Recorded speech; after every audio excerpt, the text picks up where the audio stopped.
Show. I'm your host, Noel McDermott, and I've got a great guest tonight, Mark Williams, who's going to be joining us, talking all things fathers' mental health and men in general, I think, and mental health even broader. But before we get into that, just to remind you, if you're listening to this on the 8th of February at around 9 p.m. UK time, whatever time that might be in your part of the world, this is live, so it'd be lovely to hear from you. You're welcome to join in. Just drop us a message on my WhatsApp, +44 7506 319 745. James will put that out. You can jump in, give us a message, or we're going out live on Facebook, on my YouTube channel, and also on LinkedIn these days. So I presume James is scanning them if he hasn't fallen asleep, and we'll pick up any messages and send them through to me, highlight them to me. Be lovely to hear your questions and get your involvement in the show.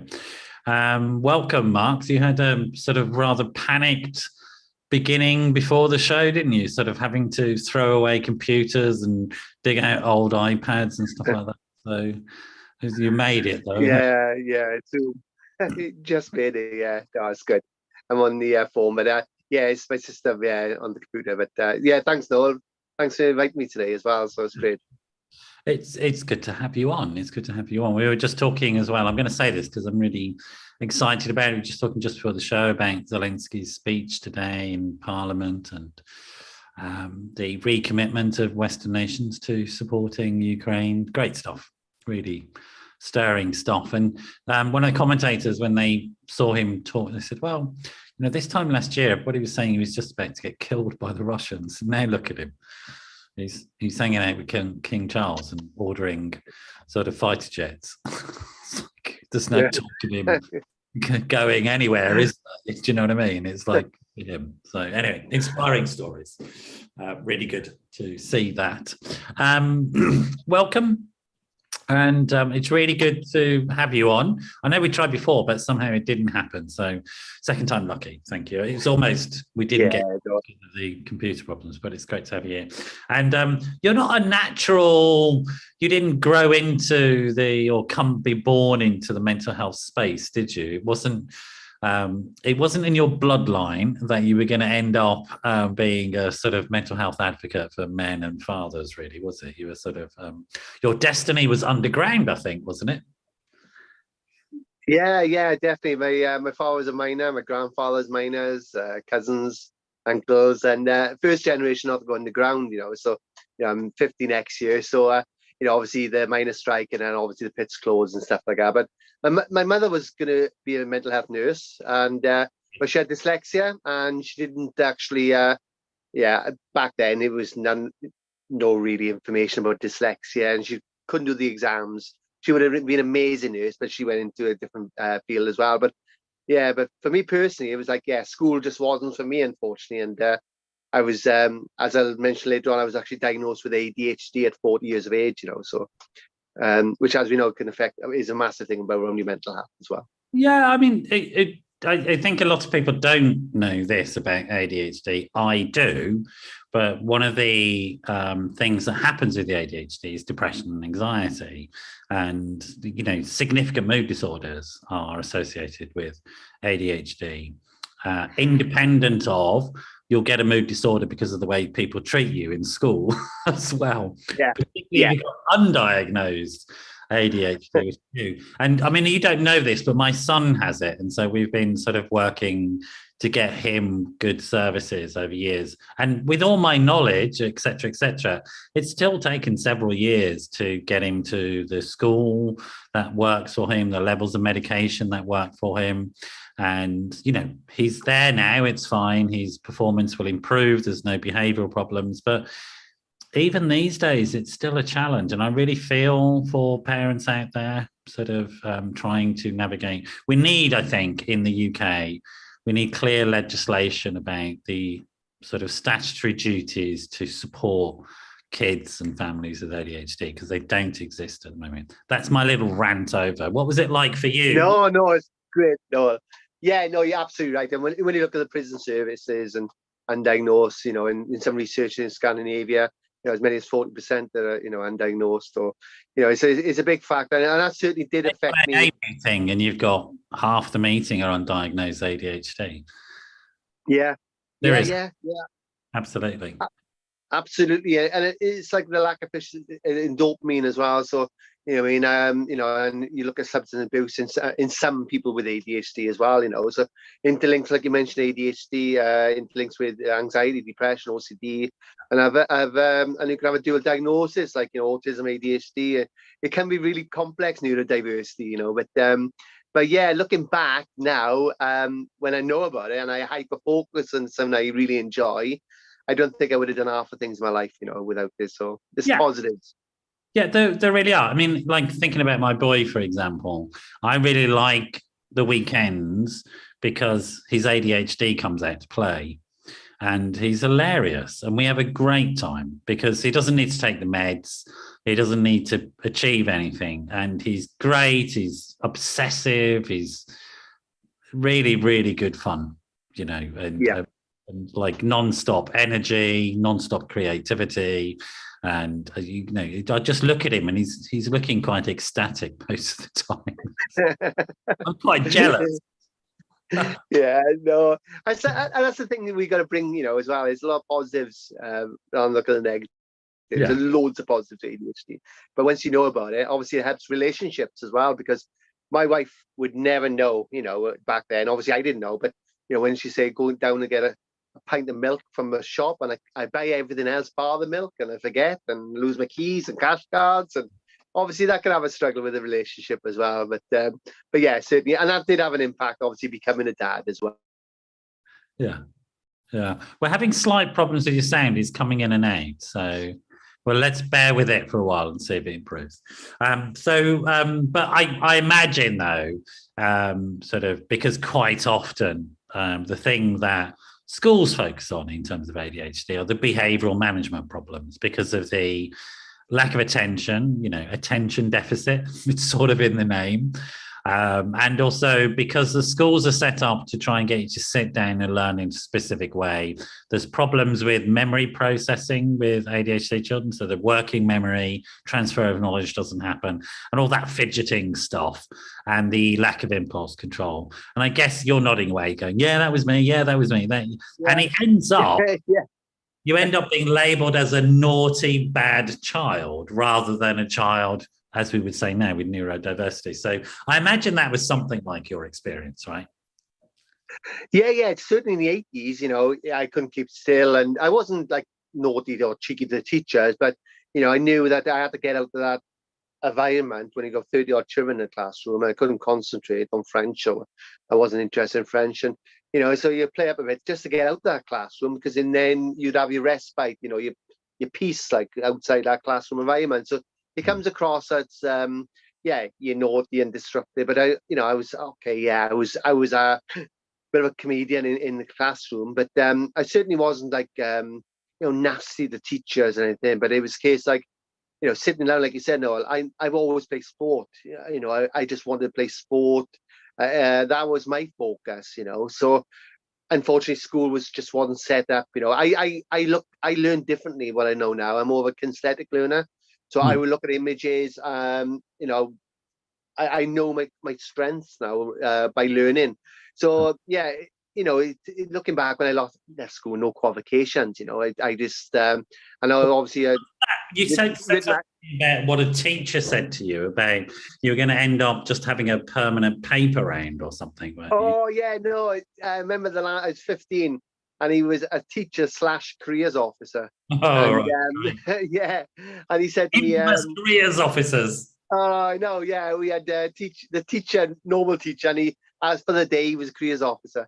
So, and he obviously knew me for a couple of years, and he said, Williams, you'll never get a job, or you never do anything with your life. And I had like I mentioned, I had a window cleaning round, and on the weekends, and a paper round for 5 years. So those incomes, because obviously if I wanted to do something, I had to earn money to earn it, because my parents weren't really well off, sort of thing. So I created a business by window cleaning around, and I used to car wash and all sorts of things, but it just didn't take the time to listen to me, and things like that. So, and I became a British champion at 15, 16, so I knew I had to question thinking, hang on, you don't know nothing about me. So I think that helped me.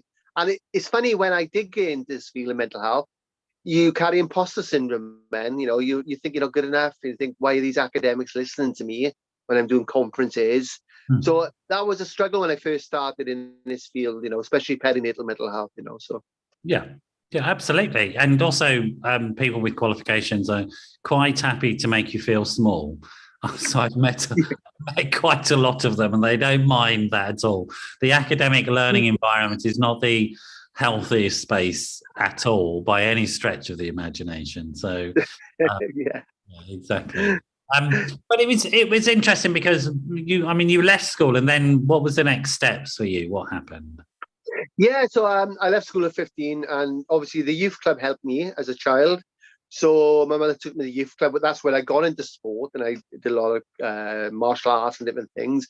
But so sport, football, and so there was a youth worker that actually put me aside, and he told me, you can do anything with your life, You don't let anyone tell you can't. And I had great parents, but my parents weren't really. They were like, they were happy whatever I did, like, sort of thing. But for motivation, the youth worker said to me, look, and I dumped all the noise out from the teachers then as well, so I spent a lot of time in my youth club, and so yeah, but unfortunately I left the youth club at 16, and then the Ibiza scene and 90s and rave scene and all that obviously came in.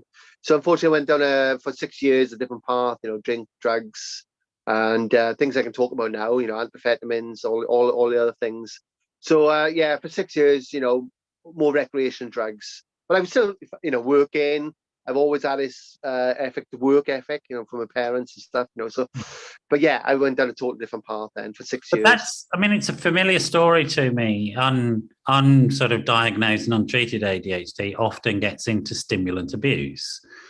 Because, again, people may not know this, but the main medical treatment for ADHD is a stimulant. So you were taking street amphetamine, but you can actually get it from your doctor in a pill. That your ADHD, because that's all it is essentially. It's funny, obviously when I was put on medication, when I Ritalin and stuff, obviously there was the same sort of effect, sort of thing, palpitations and but without going, when I went back then, when I think of it, like sport and music actually kept me, from growing up to 16. But I think when I left the youth club, kinetic approach. Yeah, I wasn't like to focus, on the sport. Then I just went down a different path, No. Yeah. And interrupting is another thing, part of ADHD. So I'll try and not interrupt you as well, so I know. No, I tell you, not long ago we had a woman on who had a late diagnosis ADHD as well, and it is always the case for people with ADHD. Conversations are different, so they're not bad. They're just different. And I try and explain to people, like, don't try and have the same structure in conversations. When you're talking to somebody with ADHD, and nobody has medication in their system at this time of night, because you would never sleep, right? Yeah. So we're seeing an unmedicated ADHD neurodiverse person, and that's no issue for me. It's really cool. Like I said, I love my boy when on the weekends, and there's no way you can have a narrative conversation with him. It's not going to happen, mate.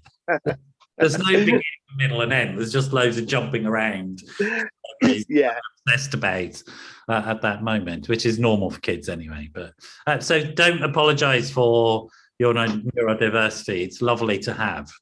And thanks. Really welcome. So, interrupt away, just be yourself.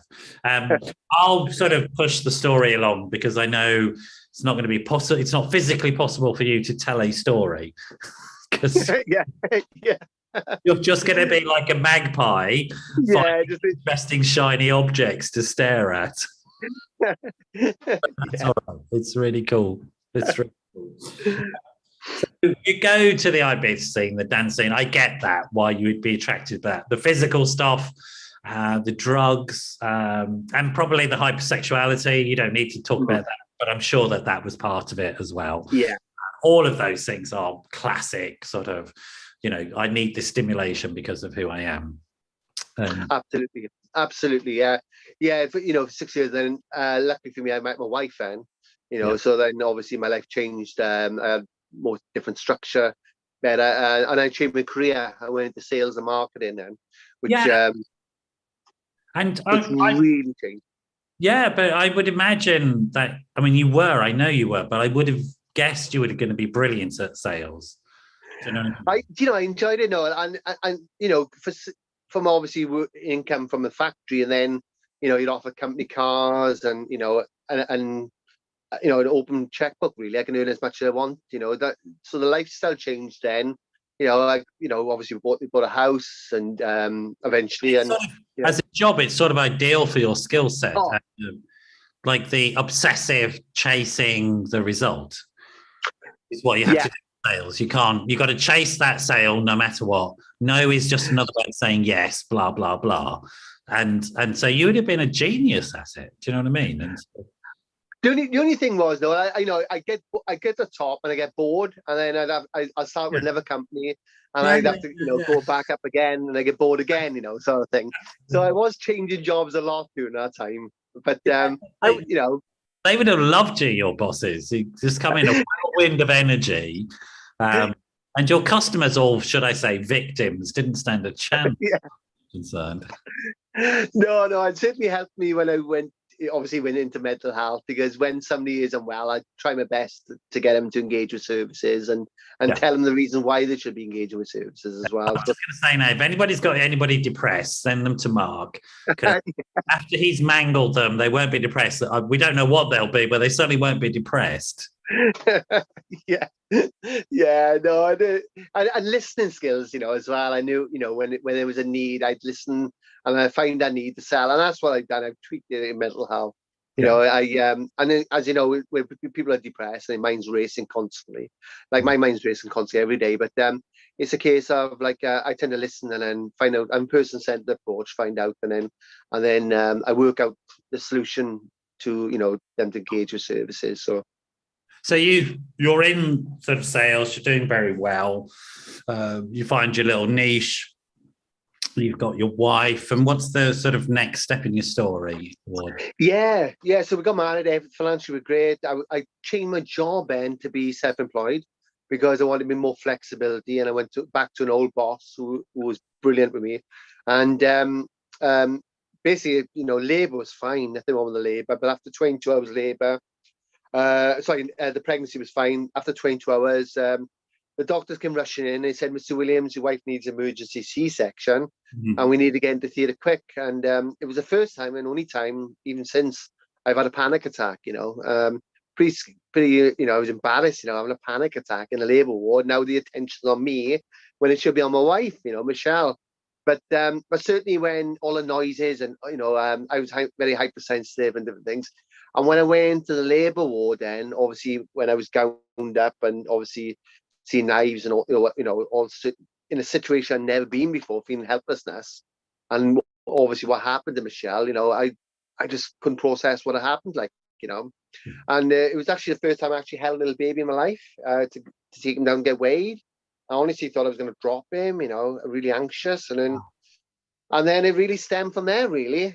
Michelle was diagnosed with severe post-depression, but we know there's an overlap between PTSD and postnatal depression as well, So I was expecting the three of us to leave that hospital, and it was just myself, and I just couldn't believe what happened, Yeah, I mean, it's really quite distressing, that stuff. And when there's a distressing birth, it's very, very traumatic because you're faced with horrific scenes, blood, guts in the sense of that, and none of the nice stuff that you see on YouTube where you're in a birthing sort of bath. I think everybody's just sort of, it mellows out. It's not. It's major surgery, and it's life or death. The medical teams treat it in that way because if they don't do it quick, mum or the baby will die. And so it's like they do just swing into action. They don't ask please or nice. And they're doing it like you see on one of the ER films, like it's code blue, get it done. and frightening stuff. Did anybody talk to you about it? Did anybody sort of offer you any counselling or support at that point?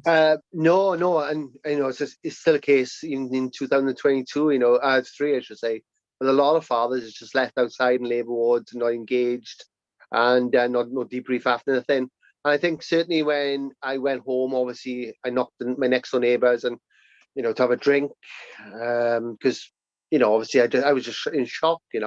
But when I went back on the ward, because my wife was on it for 3 days, that's what personality changed. She was really clinging to me, won't leave me go, and of course I put it down to tiredness, and our family did as well. But instantly in her eyes, it was something wrong. I couldn't picture it.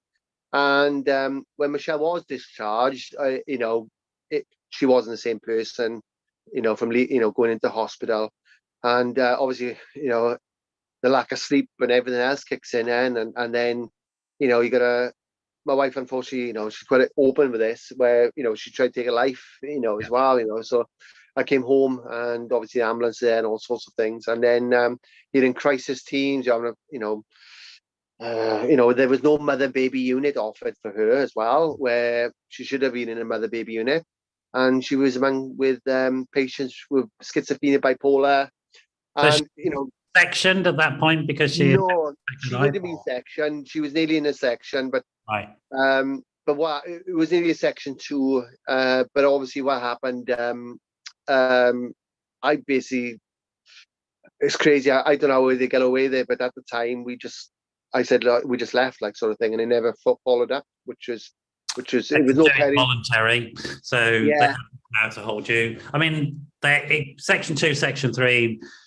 It merges. If they decide to do a section 3, you're already on a section 2. It's pretty straightforward. Yeah, straightforward. That's like the section 3. So it was a case. Well, leaving that hospital, then it was a case like, okay, because they show you around. Let's go back, because I mean, I know that you're seeing the images in your head, and for you, this is all making sense. But actually, for most people, it's not, because you're jumping around. Take us back. I sort of know the story. So you're having your first child. There's an emergency C-section. Your wife develops trauma and postnatal depression from it. You're highly traumatized and shocked. And then she comes home. There's no mental health support offered, even though you have a panic attack in hospital. No mental health support offered. And then your wife's postnatal depression worsens. She attempts to take her life, and then she's placed on a general psychiatric acute ward. It was placement was in Wales. We had a community mental health team. Yeah. So it was basically they made a decision that she can go on the ward, but she can come home with the baby. Yeah. Sort of thing. So, and which like I said, it was no like there was no perinatal nurses, but we had a good CPN nurse. But it was a sort of an acute admission ward. Acute, yeah. So I'm going to tell people what an acute admission ward is. Yeah, sorry. Because I know what they're like, having worked on them. And the people who work on those acute admission wards do a fantastic job. So listening to what I say, I don't want anybody to suggest that I'm anything other than admiring of the staff and but an acute admission ward is a frightening place, right? It just is, because acute admission means that somebody has got generally a severe and enduring mental health problem, and they're at a serious phase of it. So if it's psychosis, they're very, very psychotic.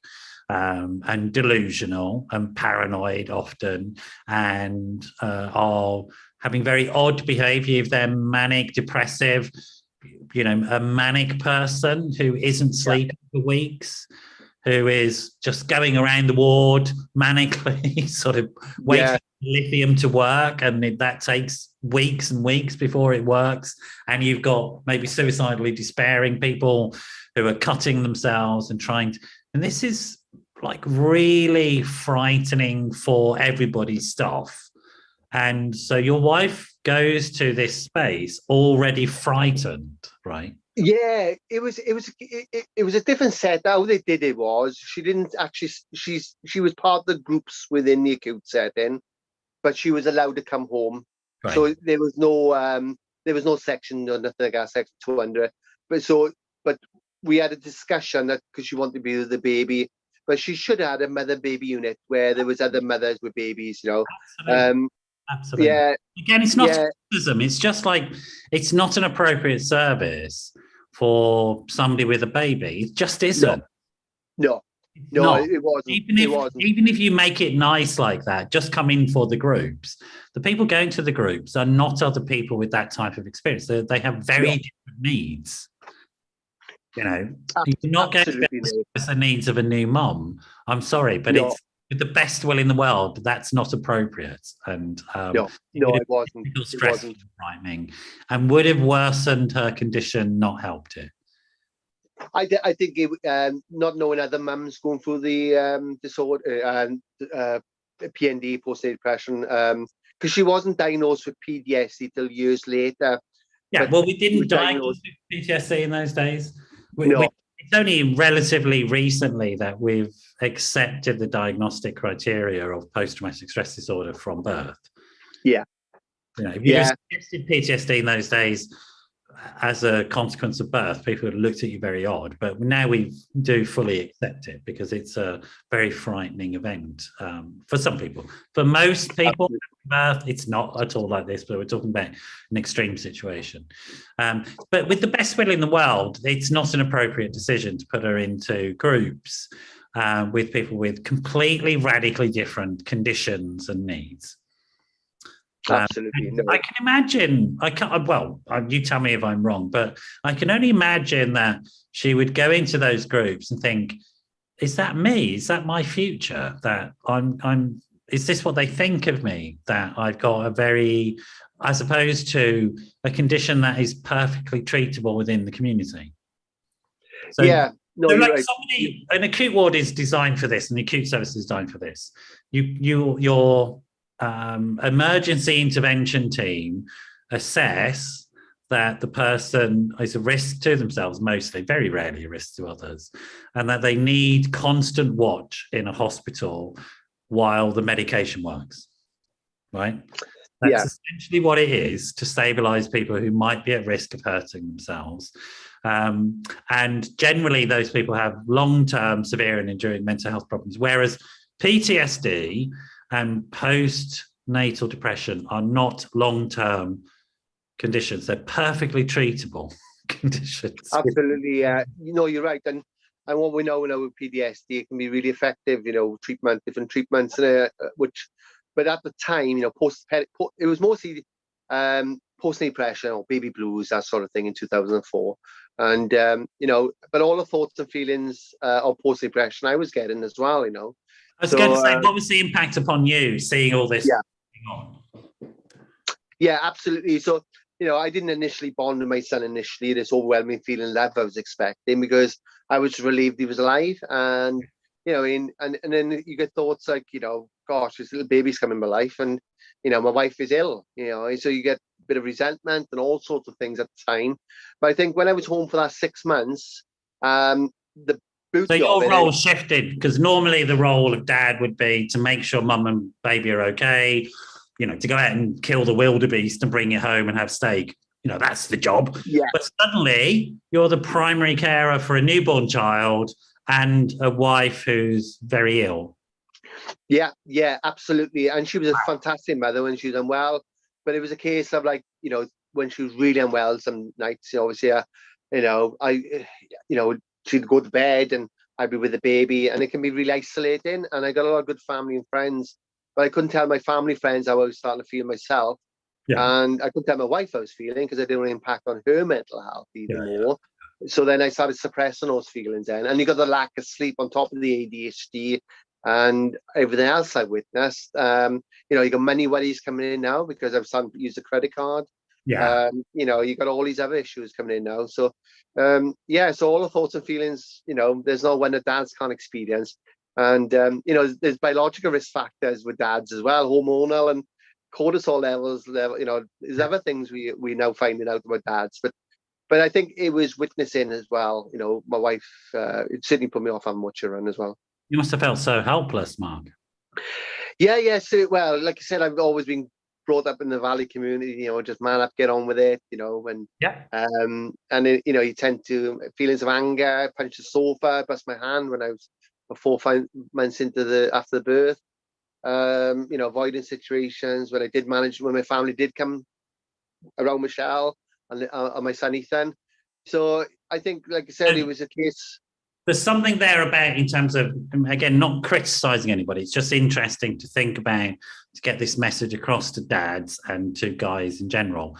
There wasn't really anybody in your network where you could be vulnerable and tell how sort of difficult you felt, because the culture was very different.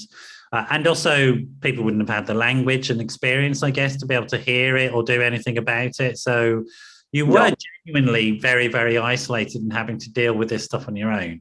And as you mentioned, things like cortisol, for people who don't know, it's a stress hormone, but it's a stress hormone that's implicated in lots of illnesses. I mean, it's not a friend. It's not something you want hanging around in your body for any length of time, to be honest. Particularly with, you've mentioned, and we're just talking particularly with guys, it can lead to all sorts of problems around heart attacks, blah, blah, blah. You know, we have serious problem, but also it's implicated in the development of mental health problems, mood disorders. I mean, the list is endless of what cortisol will mess you up around.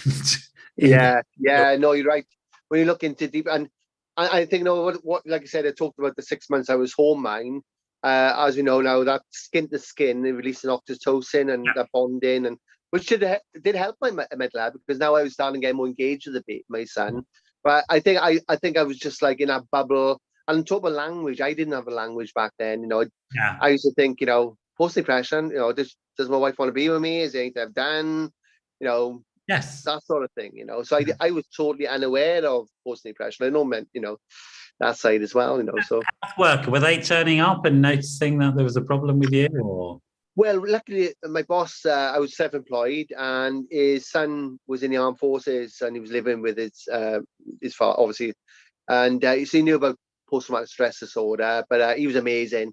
Obviously, he wasn't getting commission because I wasn't working. So, but all he was saying, look, you know, take as much time off. You know, when you're ready, come back. So he had a good understanding. But I think what happened then, obviously, I wasn't the same person going back into my job in sales. I couldn't take the pressure anymore, which I could have done before having a baby. Our baby, you know. And that's when I started changing my career then as well, you know. It's really interesting, you know, William and Harry, they both, the royal boys, the princes, they both talked about having postnatal depression. William, I saw him at a conference talking. It is William, isn't it? I've got their names right. Yeah, that's right. Yeah. I don't really follow the royal family, but I sometimes... Anyway, he was at a conference and he was talking about the same thing happened to him, that all the stresses and strains that had built up over his life, and the trauma it developed from being air sea rescue bloke, and literally horrible stuff, picking up body parts and all that and putting them in the back of the helicopter. All of that stuff messes with your head, right? He said he managed all that until the birth of his first kid, and that was it. It's like it all kept crashing in for him, and he stopped being able to cope. Was that? Yeah, no, exactly. I think, like I said, I managed the ADHD, but I think, again, the lack of sleep, everything, comes back, which are things I dealt with my childhood, and low self-esteem and other things as well. So, but I think isolation, I'm a social person. I like work. I think that had an impact, being stuck in the house. Lots of identity as the breadwinner and all that sort of stuff. So breadwinner. Yeah, absolutely. Particularly for guys. Yeah, particularly for guys. Yeah. So you go back to work and then you realise it's not all quite right, is it? It's sort of like, you might have had a fantasy, right? Well, we sorted that out. I can just go back and get on with things, earn some money, get us back on track and all of that. But that isn't what happened, right? That was not your experience. No. Like I said, we had obviously debt, after that. But I needed to change my career then. So I went into youth services, where at the youth club, it helped me as a child, and started training my career. And then obviously the Bridgend suicides happened in Bridgend, and then we put on suicide assist courses, mental health courses. And Tell I us about started the going Bridgend suicide. So, for people who don't know, what was that all about? Yeah, it was a big media storm in 2008, 2007. There was a higher population of young people taking their lives. It was, but there was a lot of bad press about different negative press, and so it was we were painted as a suicide town and all sorts of things. So and in fact, as you know, suicide it affects communities, families. So yeah, certain newspaper just really and a couple bit of it was like lazy journalism, I should say. Yeah. But what happened after that? Then obviously I started going on the court, and I started looking at different projects, and I started working in secure units and stuff. But I still hadn't got the help at that stage either. You know what I mean? So even though I was having nightmares, thinking my wife and baby died, and different things, So you were having trauma symptoms. Yeah, absolutely. Yeah. Even anxiety, to the point where, I obviously I didn't want my wife, it affects your sex life sometimes, wife be pregnant again, because then you worried she's going to, that's going to happen. It's going to impact you, Of course. Of course. Sort of thing. So, I've had to step now, so, I can't have any more children now anyway, but certainly there was no support really, whether a brief to see if we wanted to have more children after that. It was just like I never told anyone about it. I hadn't told anyone I was experiencing about what I'd gone through, and but had it not occurred to you at all to talk to people? You hadn't got that knowledge, or were you withholding it on purpose? Because just holding up stage. Yeah, definitely. I didn't know really about perinatal, but it was that the thought when somebody say I have a baby, oh gosh, you can feel the anxiety and different things.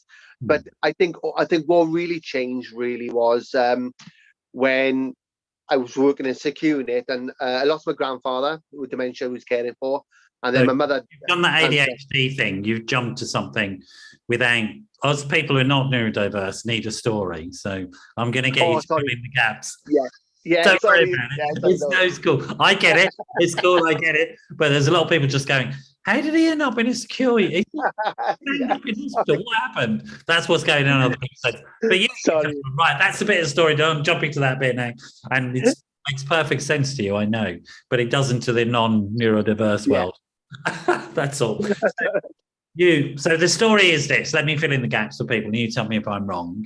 So gradually you're moving into social care and health and social care, particularly mental health and social care. And the journey goes that you go back to doing youth work because you can't do the sales anymore. It's too distressing to you. And because you are in a highly activated state because of the unprocessed trauma experience, you're anxious, you're stressed out, too much cortisol in your system. And so you have this sort of sense that maybe not even a conscious memory. I don't like the word unconscious, but this youth worker helped you. And so you navigate towards the thing that helped you as a kid and start to become a helper, which is a very classic thing that people do. And it's a fantastic thing that do. And it's a great way for anybody listening. If you are struggling with issues, start helping others. And it helps the struggle. Was that your experience? It was beginning to help you because you felt useful again and helpful again. Yeah. Absolutely. That's where it went. And like I said, gradually I was gaining confidence working in mental health education, and learning more about. You were now in an environment which is very supportive and encouraged conversation, encouraged openness, encouraged vulnerability, right? Absolutely. Yeah, definitely. I think why I didn't get the help of that stage, mine, I thought if I went to the GP, it'd be on my notes and I wouldn't have a career mental health, And I speak to a lot of people. I can promise you from my own experience, because I got loads of my notes, it didn't stop me getting qualified. My GP is the only person who knows all this stuff about. You know what I mean? It's like the only person I talk to.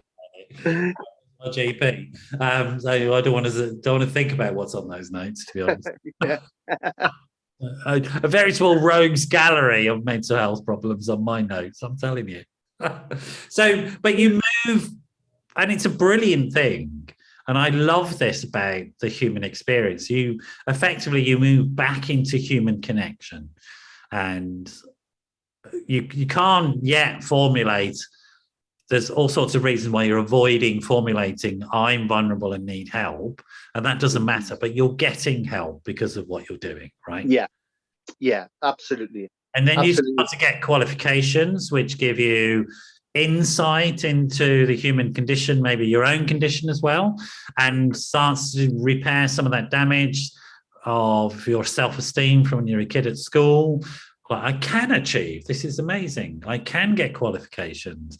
And because these qualifications are structured in the way that they understand that they may not have been formally understanding they have somebody who's neurodiverse, but they know the type of people who want these qualifications come with baggage, right? So yeah, no, you're right. And I had a mentor, when I did my GCSEs, and my maths and English and stuff, which is great. I obviously within the NHS, you had to do the MVQs and those sorts of things as well. So yeah, it was great. And I think it's really important the way there are elements of the education system which are change the types of qualifications which make it possible for a broader range of people to achieve qualified status. Absolutely, yeah. And it's so important. Definitely. And what I know about ADHD, when I was hyper focused in something I love, my writing's better. I'm interested in it. I problem solve. Yeah, exactly. Those sorts of things. And I think youth work and other projects, the neurodiversity, it helped me be free. And then when you have managers to say, okay, Mark, obviously as long as you safeguard yourself and other people and everything else, and the confidentiality, all that, you just do your bit for there, and I just gain strength from that. Wonderful. So you're playing to your strengths, which is great. And then how did you end up working on a forensic ward, a secure ward? So what was that bit? Yeah. So I started working. I've always been into criminology and other stuff as well. So I started working on a secure unit, and then and we used to have like patients from Broadmoor, Ashworth, obviously, and I really loved that job. I think for me, it was a case of I was still unwell, I was still unwell, and then loved it, absolutely loved it. But then my grandfather passed away, unfortunately, and with dementia, and then I lost. My mother was diagnosed with cancer within weeks of each other. She's fine now. She's great. But so I hadn't dealt with what I dealt with everything else. What we talked about previously, and I was becoming unwell again. Yeah. And I was physically fit now. I just won a kickboxing over 35s tournament. I was physically fit, but mentally it was impacting my physical health. As we know, nausea, toothaches, all sorts of things, and then I was getting paranoid again. I was avoiding situations.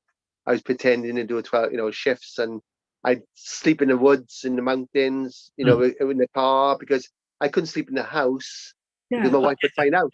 I get that. Totally cool. Yeah. I understand that. Wilderness is a great healer as well. And during my time when I was still very active in my trauma stuff, I'd go and sit in mountains in tents and stuff like that, and couldn't, that's the only thing that would work actually. So no, I totally understand that. Yeah. Okay. But you're noticing because of this. Now it's really interesting. I think I'm going to make a point here and you tell me if I'm wrong. But because you become much more integrated into the world, you now notice your isolation and think it's odd. Is that right? Well, I just had a breakthrough in the car. Just shut down, really. I just couldn't, my mind was, everything was just coming to head. And, it wasn't a big thing. It was a couple of small things leading up to that point, Yeah. And I just couldn't cope anymore. And I was scared myself because I never made a plan to take my life, but it was a case, these thoughts and sort of thing.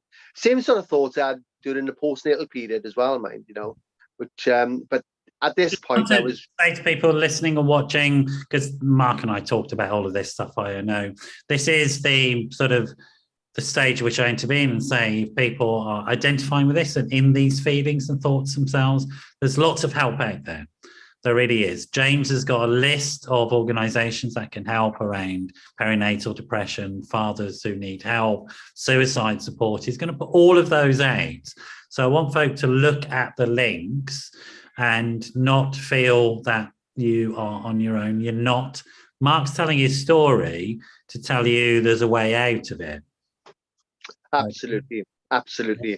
I believe in post-traumatic growth. I think that was a turning point in my life, which totally changed. Before we get to that, because you've just done that ADHD jump, stay with, so you have this breakdown, you're in your car and you feel like you might hurt yourself. So I got foxes outside doing what foxes do. Hope it's not too intrusive. But you have this breakdown, you're worried that you might harm yourself. Is that right? What did you do with that worry? What did you do? I was I basically Googled the phone. It was lead up to that, the thoughts and different things. But it was a case of I phoned Mental Health Matters Wales, the charity it was, and then it helped me then, where I accessed community mental health teams then. And so was this maybe the first time you'd ever just formally said, I can't cope, I need help, and asked for help? Yeah, that was the first time. Yeah, wow. First time I ever had any counselling or treatment or medication. What age were you at that point, Mark? I was 37. 37 years old, right? No, sorry, 35. But 35, yeah. Let me just think about this. You're 35. So let's think about your story and recap. You go through the trauma of Thatcherism, the closure of communities. You have to find your way in the world. You're isolated at school. You've got undiagnosed neurodiversity. You get really good at something. You become a drug misuser for a while. You find the love of your life. You start to have all those wonderful things like a family. It gives you post-traumatic stress disorder. You have to change career because you can't cope with going back to work because you're highly traumatized, et cetera, et cetera, et cetera. You put yourself in sort of risk on these forensic wards. I know what they're like because I've done it myself. And I know why you did it because I did it for exactly the same reasons, right? Okay. Yeah. You couldn't, because I numbed out in my trauma. If anything kicked off in the ward, I'd go numb, and I was the person who could think while other people were panicking, right? It didn't help me. Yeah, you're nodding, and lots of people know that, you know. And it's only when you're 35, like any one of those things you're describing is enough to be a challenge in life, but all of them. And finally, at 35, now it's such a familiar story to me that blokes do this. Just somehow grit their teeth and get through until, thank God you asked for help. But it's not surprising, is it, that 3/4 of suicides are men? Yeah. That story you told is what guys tell me all the time. And you look back on the story and you go, of course. But while you're in it, the blokes are going, like you, are going, no, I just got to do this. If I do this, it'll be all right. I just hold on, do that. Got to do. And it's like, what on earth? Yeah. Right? Yeah, absolutely. Classic story, Mark. Classic story. Absolutely classic. You made every single mistake. Yeah. Oh. And if I know what I know now as well, oh gosh. But you're in good company because I made all those as well, so don't worry. So you reach out, first time you get help and you get some counselling. Did it help you? Was it useful? Yeah. I had a really good counsellor, and then I was put on medication, obviously first to function, to take the therapies in. I had a few weeks of alcohol counselling as well, because I was always drink, had a problem, and then obviously you learn about mindfulness, all these CBT, and it was obviously, I tell it to everyone, it was a gradual recovery because my confidence had gone, everything had gone. I had to build my confidence back up. Yeah. And then it's about 8 weeks I'm off work in my recovery. And then I'm in the gym one day and I speak to this guy and I said, "Oh, can I borrow the weights?" And he said, "Yes." And I got to go to NHS Prams. And I said, "Oh, what's NHS Prams? I work in a hospital in Cardiff." And he said, "Oh, my wife's got postnatal depression." And I said, "No way." I said, "My wife had postnatal depression too." "No way." Side by side. Probably told him more things in 5 minutes. Even the counsellor, never even told her, didn't think it was anything to talk about at that stage. And I thought, oh my gosh, it's somebody else who's gone through a similar experience to me. Like, and I felt great, Noel. Didn't Honestly. even tell your counsellor about this highly Oh, traumatizing I did experience. afterwards. I did afterwards. Yeah. They must have laughed at you so much. Yeah. Yeah, I did. Honestly, I think it was refresh because I hadn't known anyone, any Yeah. other fathers. And I know Brian, unfortunately, is not here anymore. But his wife was unwell. He became unwell looking after her. He lost his business, his house, caring for his wife, and yeah, it just motivated me to set up a group called Fathers Reaching Out. Really. Yeah.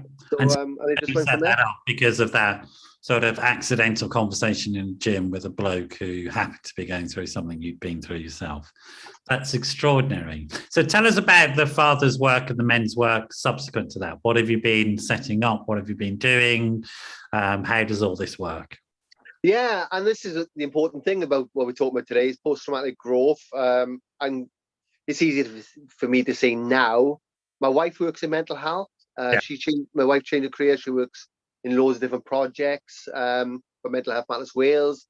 I basically, when I set up a group, it was only support fathers with their partners with post-depression. But then I was finding they were suffering themselves and their partners weren't. Yeah.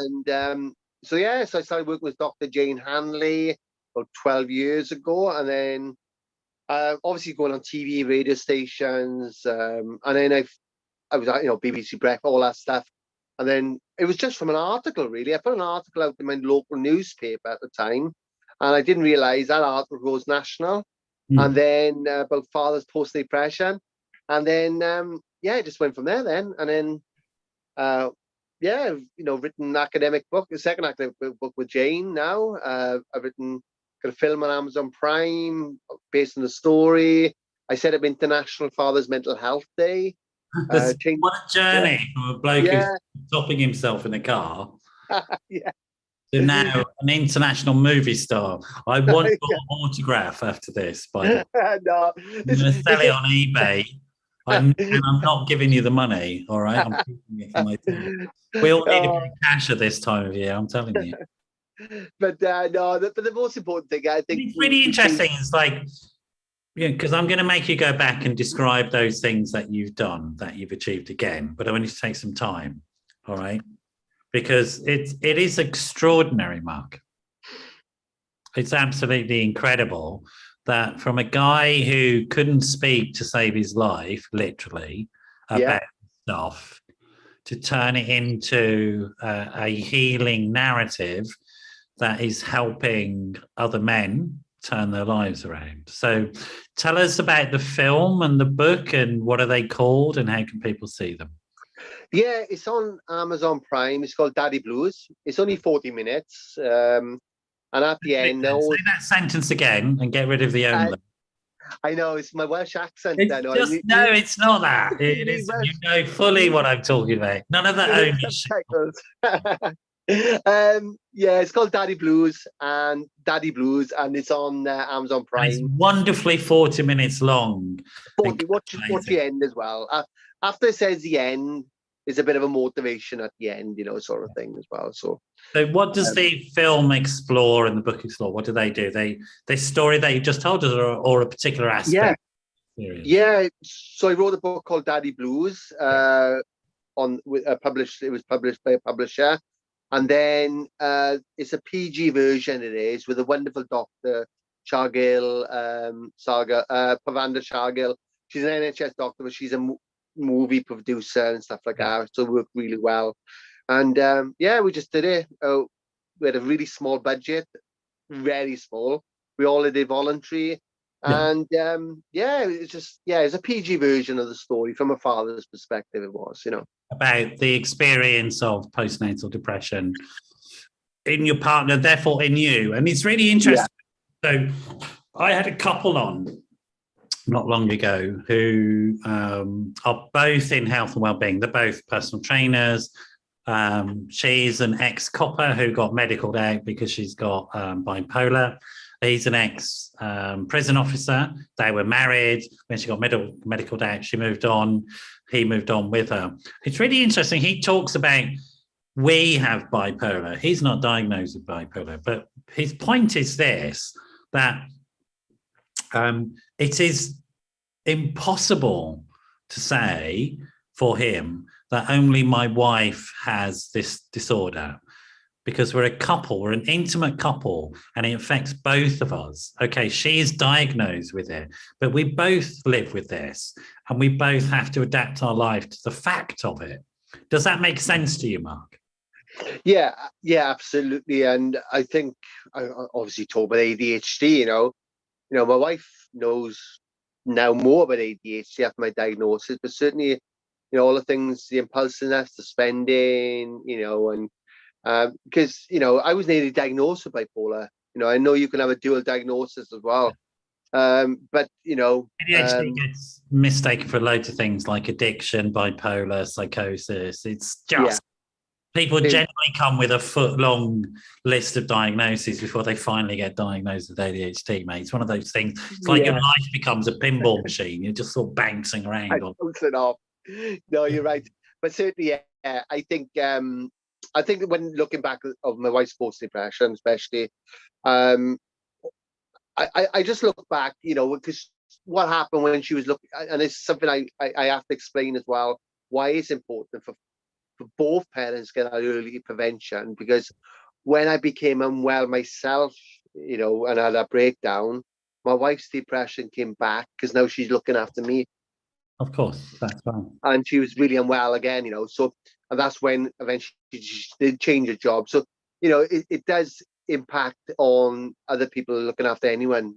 I see it work with, people with dementia, it's the carers, and looking after anyone, it may have an impact. I should say, it may have an impact. But and that's something we got to be aware of. Yeah, I think so. And we have to be realistic about this. We can't just diagnose somebody with postnatal depression and then forget there's a whole bunch of people around them that are going to be affected by it. It's just bonkers. It's crazy. Shouldn't be using those words. I got told off for using those words not long ago, but I'm working class and I can't help myself. I call a spade a spade, right? It's just wrong that we think of it in those atomistic medical terms, because it's nothing like that when it's experienced in a family, right? If one person has it, the other person has it, okay? And they have the corollary stuff that goes with it. And we have to be realistic about that. And when we have services for people, treat the whole family system. Because what happens if we don't is that blokes like you go off, fade into the background, assuming that they're all right, when they're actually on a trip towards being in a car on their own, thinking about killing themselves. That's what happens. Yeah. Every single time. Unless we are assertive about it and say, come here, matey. No, you can't go off and pretend you're okay, because you're not. If your wife's not okay, you're not okay. And that just has to be it. Do you know what I mean? No, exactly. And that's my work's all about, that early prevention. Because I've seen it, so many relationships. Like I was, 26 years going strong, but I've seen work with parents, because I speak to more mums and dads, believe it or not, that's how I get to the dads. And that's exactly right. They're the gatekeepers. Yeah. And the relationships, so many relationships have absolutely fall apart because of this. It's horrendous. It is. If we sport and grandparents, siblings, we don't talk about either. It's all just like, okay. And my work is never about taking the attention away from mum, never has been. But I say we have to look at the more holistic approach, and look at the whole family approach. So we're just coming to the end. We've got about 30 seconds left. What Gosh, are you that's currently quick. working on that you want to highlight? I told you to go like this, Mark. Everybody says, Yeah, no, I could talk half an about hour.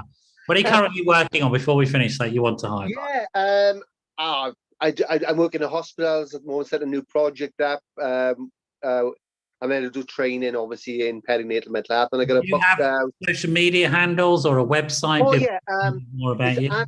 at Mark Williams FMH, or it's actually at Mark Williams or BCAH now, and it's James will put that in. What So platform is that? What platform is that? or Twitter. If you just Google Mark Williams Father's Mental Health, you'll definitely find me. Okay. Do you have a website as well, or is it social media? Yeah, mostly social media, but I got a old website needs updated. It's Mark Williams fmh.co.uk as well. Okay, James will put that out. So Mark, absolute stunner of a bloke. Thank you so much for joining us, bringing your wonderful neurodiversity and your ridiculous story. yeah. It's totally ridiculous. But it's such a prototypical bloke story. Yeah, and then I fell off a cliff and my arm was ripped off, but I just stuck it back on. It was right. And then 20 years later, it was gangrene and it's like, that's what blokes say all the time, and I want to wring the necks off every single one of them. So the message is, guys, that when you ask for help and you get the help, your life transforms, it gets better. That's it. Absolutely. Quicker the help, quicker recovery. That's the one. That's one. Mark, you say that. It's been brilliant to have you on. Folks, what a great show. Wonderful, inspiring story from this bloke who is mad as a hatter. Yeah. Thanks, the best sense of the word. I love him for it. You stay. I'll see you all next week. I have no idea who's on. My brain is frazzled from talking to Mark. So I've become ADHD myself and I can't cope with it. Medication into this. I'll see you all next week. Thanks very much for joining us. Bye-bye.